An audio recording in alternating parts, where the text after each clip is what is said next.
Hey family, tribe up. Welcome to Naturalism of Yahweh's YouTube page. I'm glad you made it here this far with me, and I hope in the future you continue this path with me. Today we're going to be looking at a special video, a rare video at that, from the 1950s. Did you know around the 1950s there was a Indian tribe in South America that wasn't contacted by no white man at all?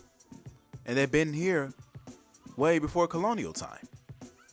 Of course, now they assimilated into the South American society. But beforehand, they was just doing their own thing. So, I hope you love this video. I hope you comment, I hope you like, and I hope you subscribe. And make sure you share this video to those paying goofies as well. So, grab your popcorn, grab your snacks, and go on ahead and enjoy this video. Let's go.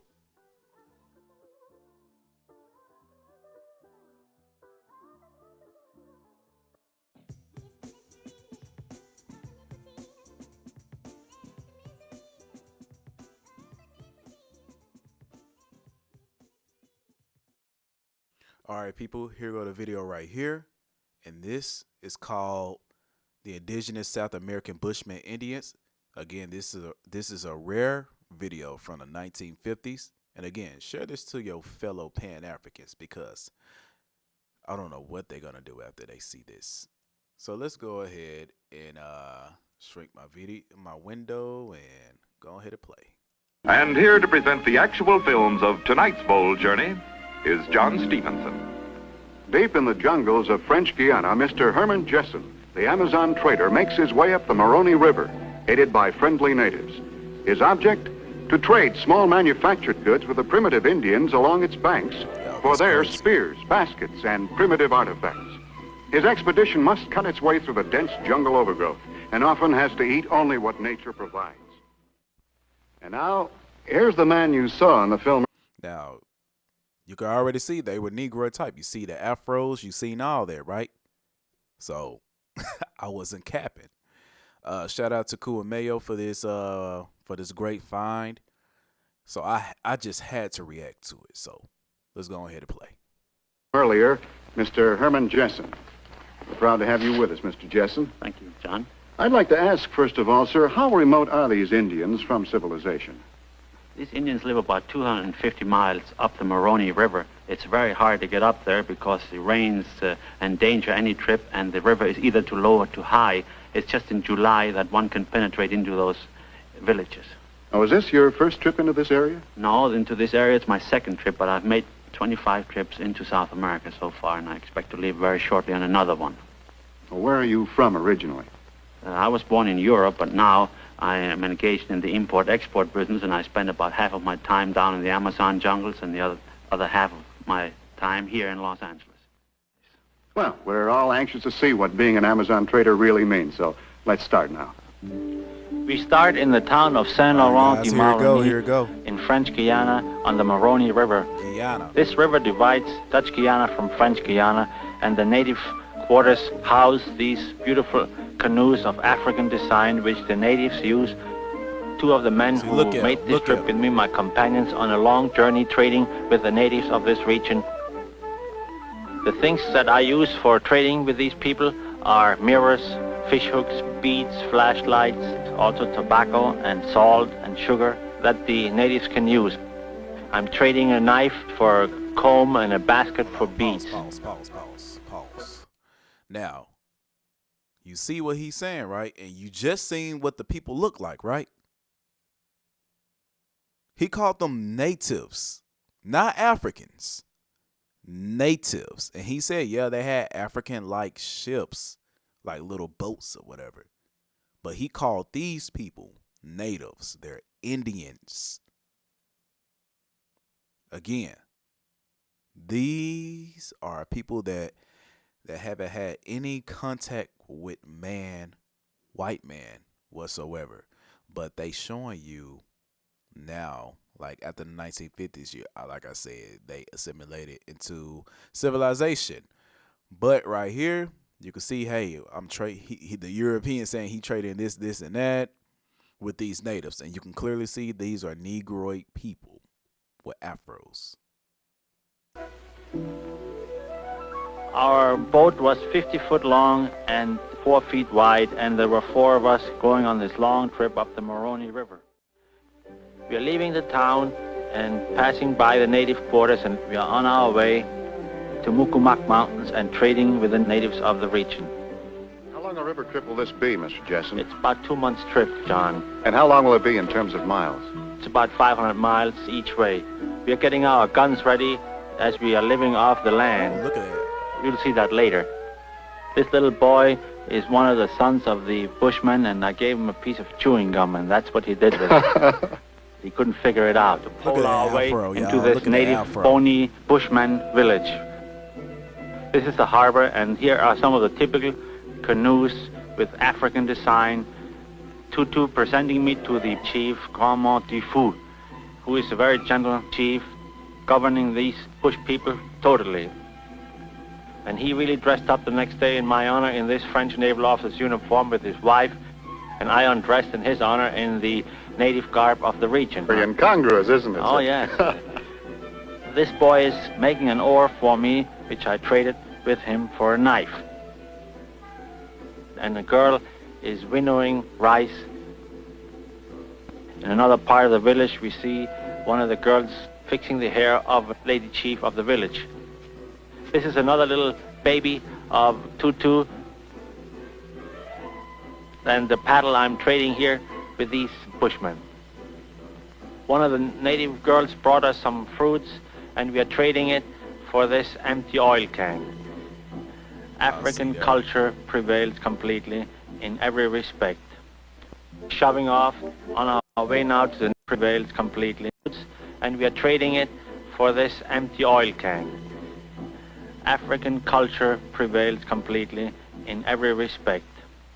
Shoving off on our way now to the next bony village of Assisi.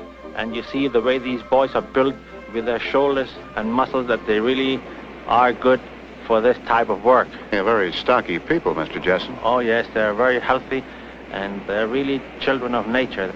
The language is taki-taki. It's a language of about 300 words. I learned to respect these people. I never lost anything. On the whole trip, everything was kept in order. And as I came to these villages, they all brought me gifts and eggs and rice, and I was really treated royally going up there. The town of Assisi, the second bony village. Here's a bakery. You see these. I noticed how the European called them Africans. I already know they're not Africans, so people, please dodge the hijack. We know what's going on here. These are the indigenous people of this land. He just called them natives. At first, he called them Indians. And now he's saying, oh, look at their African culture. Come on now. Remember what took place in the 1950s, y'all. The so-called the paradigm where they putting all Negroes are from Africa. You see what I'm saying? If you're black, you're from Africa. They call it anything what a black person do African. But did they say they was African? Right? So let's continue. Like I said, these people was contactless, and this is them actually visiting these people, trading, and trying to assimilate them into civilization. So again, dodge the hijack. You can clearly see that these are the original people of this lands. People are very primitive, but still in all they have high moral quality. They don't know hate, they don't know jealousy and envy. These people were very much interested in trading with me, and of course dancing and making friends came first. It's kind of a combination of cha-cha-cha and merengue. You hear these rattles now. It's just like Africa, John. Their language and their customs and their music is all.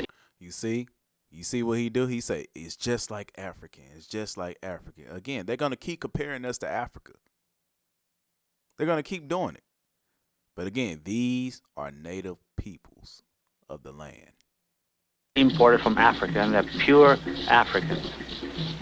They're very pure. proud of their racial background. Even the children have full command of this African rhythm. The little ones get into the act, and this one to the right is the son of the chief. We leave this little town of Assisi, and we are hitting some very fierce rapids now. We are getting ready for the Indian villages, which are further up. And here are the first Indians which we met.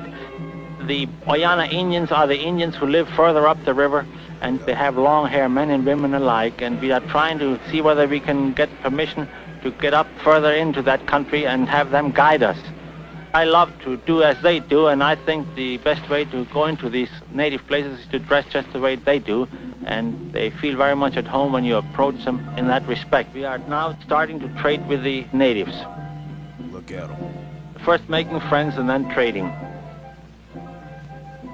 The chief's wife is doing some trading with Tutu, my head man, but they don't seem to have any satisfaction from the deal because Tutu doesn't seem to be happy about the deal, neither does the chief's wife. And we gave her some food, and that calmed her down. Lipo is the Indian boy who guided us all the way across these mountains and up the river, across the Tumukamak Mountains and back to the Indian villages. He was a fine boy, about 16 years old, and very nice and very trustworthy. We needed this Indian boy to go along with us to help, inasmuch as he was the only one that had ever been up that stream. The native way of drinking. I paid these bushmen in French money, and the Indian boy I paid in beads at the end of the trip. It's only 1 month out of the year that one can go up that river because it's either too high or too low, and it's just in July of each year that the river is at the right. And again, people, that's why I'm teaching the Mongoloid series, the Mongolian invasion of America. America was diversified. Yes, you're going to see him calling these people Indians too. But again, that's the whole purpose of me teaching you the Mongol invasion. Those of y'all that been actually studying this for quite some time, you're going to be able to spot what is true and what is not. You got to dodge the hijack of what this European is saying. But if you've been studying, if you've been looking at the old books, you already know what's true and what's not. All right, let's continue. Heights where it can be penetrated way up to its source. Now this is Alo K, one of the most interesting Indian villages in which I ever visited. John, the town of Alo K is the largest and the most colorful of the Indian villages up this river, and you see the French flag flying. The chief's house is airy and comfortable, and the women chop the wood to make a brew. It's a type of masato drink. It's a combination of river water and corn. They dilute the masticated corn and bring it to a boiling point, and this is used as their drink during the dancing celebration which goes on at this time yearly. This is an incredible journey, Mr. Jesson. Yes, you see, we have to hack our way through. Everything is done by hand. We had no saw along. We had to use an axe all the time. We changed off, and in this heat it was just terrible. When it wasn't raining, the heat was beating down on us. It's infested with piranhas, and the bushman advised me not to swim in this water. You see, the Indian boy is a good woodman. Tutu is not only a good boatsman, he's also a wonderful fisherman. And when we weren't hunting up there, we were fishing. There was plenty of game.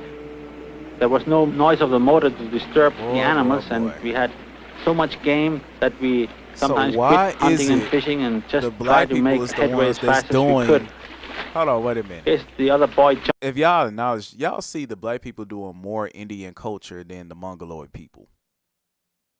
You see the so-called black people in here doing more Indian culture than the so-called Mongoloid people in this video. It's quite interesting. So again, us as a people, we could challenge anyone. It doesn't matter if they're anthropologists, a person that study eugenics, DNA, a traveler, an expeditioner. We could challenge anyone. They are not the foundation of knowledge, and they are not the foundation of truth. Like I said, those melanated people you see are the indigenous people of South America.